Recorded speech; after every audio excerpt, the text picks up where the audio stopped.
Hi welcome to real estate channel. తెలంగాణలో real estate రంగం కుదేలైంది. నిర్మాణ రంగం పూర్తిగా దెబ్బతింది. దీంతో రాష్ట్రంలోని రియల్ వ్యాపారుల పరిస్థితి అగమ్య గోచరంగా తయారైంది. కొత్తగా వచ్చిన కాంగ్రెస్ సర్కార్ తీసుకుంటున్న అనాలోచిత నిర్ణయాలతో పరిస్థితి మరింత దిగజారింది. రాష్ట్రంలో కుదేలవుతున్న రియల్ ఎస్టేట్ రంగంపై ప్రత్యేక కథనం.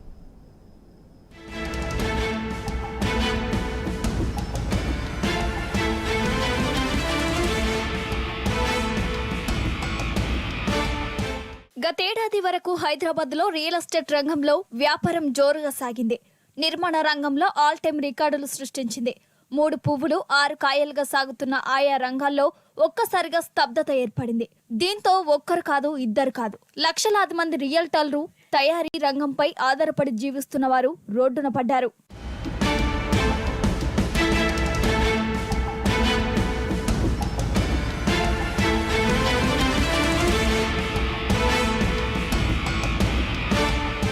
మన రాష్ట్రంలో రియల్ ఎస్టేట్ రంగంపై సుమారు 12 లక్షల మంది ఆధారపడి జీవిస్తున్నారు. మరో 25 లక్షల మందికి పైగా ప్రజలు దానికి అనుబంధంగా తయారీ రంగంలో పనిచేస్తున్నారు. అయితే ప్రస్తుతం రాష్ట్రంలో నెలకొన్న పరిస్థితులు వారి జీవన గతిని ఎంతగానో ప్రభావితం చేస్తున్నాయి.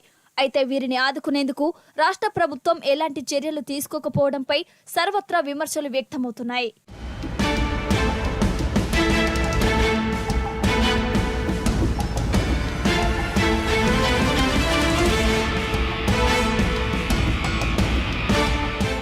ఏడాది క్రితం వరకు రాష్ట్రంలో రియల్ రంగం దూసుకుపోయింది. ముఖ్యంగా హైదరాబాద్ మహానగరంలో 3 పువ్వులు 6 కాయలుగా కొనసాగింది. అప్పటి బీఆర్ఎస్ ప్రభుత్వం నగర అభివృద్ధికి చేపట్టిన నిర్మాణాలు, తీసుకొచ్చిన ప్రాజెక్టులతో ఓ వెలుగు వెలిగింది. నగరంలోని ఓపెన్ ఫ్లాట్స్ తో పాటు అపార్ట్మెంట్లు, ఫ్లాట్లు హాట్ కేకుల్లా అమ్ముడుపోయాయి. కానీ ప్రభుత్వం తీసుకున్న ఛార్జీల పెంపు నిర్ణయంతో పరిస్థితి తలకిందులైంది.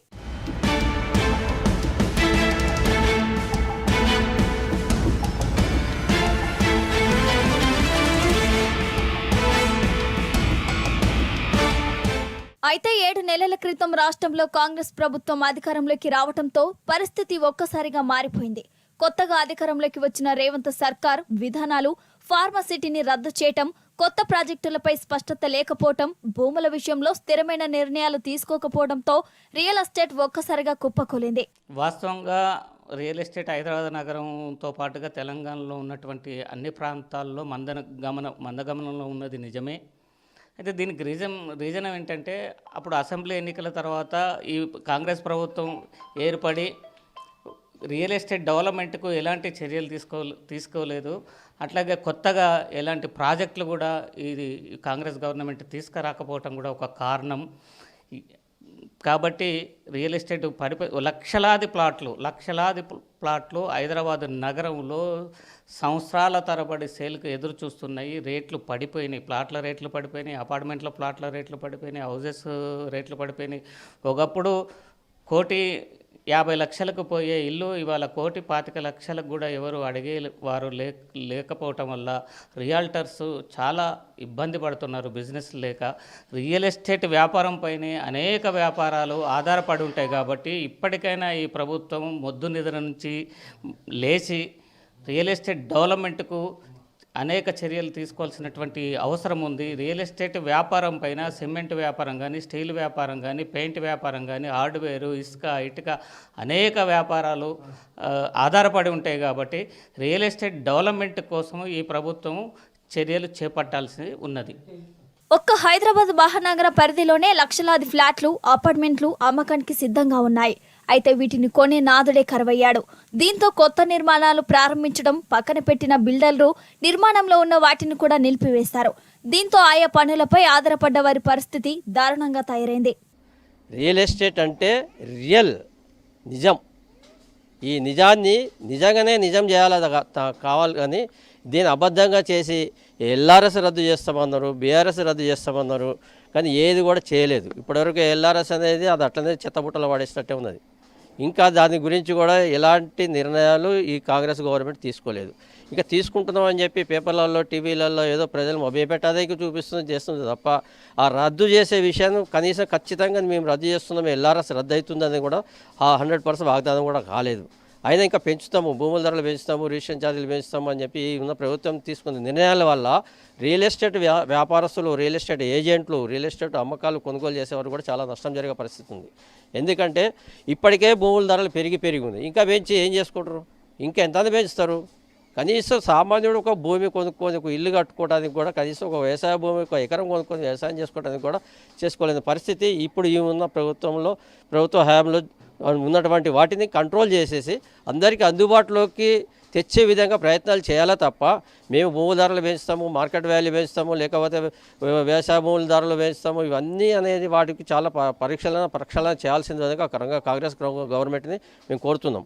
స్వయంగా రియల్టర్లు అయిన సీఎం రేవంత్ రెడ్డి ఎన్నికల సందర్భంలో ఆ రంగంపై ఆధారపడ్డ వారికి భారీగానే హామీలు ప్రకటించారు. రియల్ ఎస్టేట్ లోని సాధక బాధకాలన్నీ తనకు బాగా తెలుసన్న ఆయన తాను అధికారంలోకి రాగానే వాటన్నిటినీ పరిష్కరిస్తానని బీరాలు పలికాడు. తీరా ముఖ్యమంత్రి అయ్యాక మాత్రం ఆయన తీసుకుంటున్న నిర్ణయాలతో సామాన్యుడు సొంతింటిని కొనుక్కోలేని పరిస్థితులు సృష్టిస్తున్నారన్న ఆరోపణలు వ్యక్తమవుతున్నాయి. సాఫ్ట్వేర్ కంపెనీ, సాఫ్ట్వేర్ ఎంప్లాయీస్ కానీ, ఉద్యోగస్తులు కానీ రియల్ ఎస్టేట్లు పెడితే నాకు రూపాయి వస్తున్న ఆశతోటి ప్రభుత్వాలు ఆ రోజుల్లో రియల్ ఎస్టేట్ ఇన్వెస్ట్ చేశారు. కానీ ఇప్పుడున్న పరిస్థితి చూస్తుంటే రియల్ ఎస్టేట్లో ఇన్వెస్ట్ చేస్తే మా పరిస్థితి ఏంది? వచ్చే రూపాయి కంటే పోయే రూపాయి ఎక్కువ అనిపిస్తుంది. దీనికంటే బంగారం కానీ ఇతరతర వ్యాపారాల్లో ఇన్వెస్ట్ చేస్తే బాగుండని ఆలోచనలో రియల్ ఎస్టేట్ వ్యాపార ఇన్వెస్టర్స్ ఉన్నారు. ఆ రియల్ ఎస్టేట్ వ్యాపారాలను చేస్తే నష్టపోయే ప్రభుత్వం ఆలోచనలో ఉన్నారు. అంటే వీళ్ళు రియల్ ఎస్టేట్లో పెట్టుబడిని మేము హైక్ చేస్తాము అంటే పక్క రాష్ట్రాన్ని చూసుకొని, పక్క రాష్ట్ర పరిస్థితి గత ప్రభుత్వం నష్టపోయిందని చెప్పి ఈ ప్రభుత్వంలో అమరావతి ఈ పరిస్థితి గత ప్రభుత్వం అమరావతి గత్యంతరమే తెలంగాణ రాష్ట్రానికి ఏర్పడుతుందని భయంగా ఉన్నది. అక్కడ ఎకరం వచ్చేసి 2 కోట్లు నడిచింది. గత ప్రభుత్వం 30 లక్షలు 40 లక్షలకు అమ్ముకున్నారు.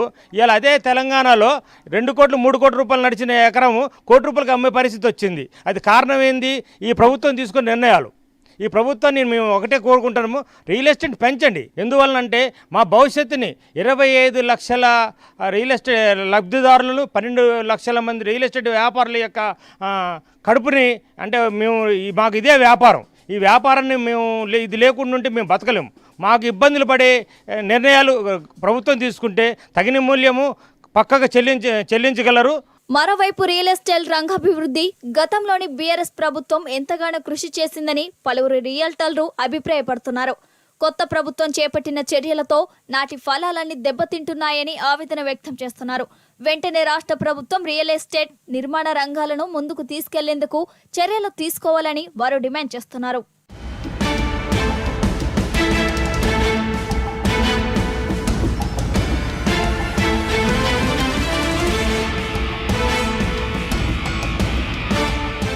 రాష్ట్రంలో గృహాలకే కాదు, గ్రామీణ ప్రాంతాల్లోని వ్యవసాయ భూములకు కూడా ధరలు భారీగా తగ్గాయి.